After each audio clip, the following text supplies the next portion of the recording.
এদিকে চট্টগ্রামের ফটিকছড়িতে একটি ডায়াগনস্টিক সেন্টারে মিলল রাশেদুল আনোয়ার টিপু নামে এক ছাত্রদল নেতার মরদেহ। সকালে হেয়াকো বাজারের পল্লী ডায়াগনস্টিক সেন্টারের একটি কক্ষে তালাবদ্ধ অবস্থায় পড়েছিল তার মরদেহ। পাশে অজ্ঞান অবস্থায় ছিল আরমান নামে আরও একজন।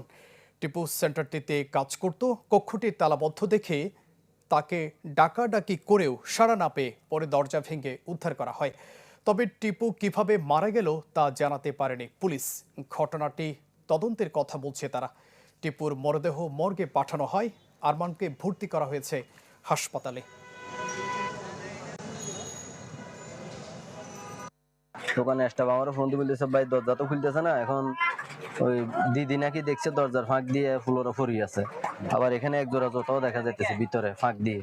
কারণ আপনি একটা গ্রাইন্ডিং মেশিন নিয়ে আসেন। তো আমি আমার মামার সব ব্যাগ বাজাচ্ছিলাম, সাথে সাথে একটা গ্রাইন্ডিং মেশিন নিয়ে আসি, দরজা কাটছি। কাটার পরে দেখতেছি আমার ভাই ফরি আছে ফ্লোরে, যেখানে শুচ্ছে এখান থেকে 27 টার দূরে।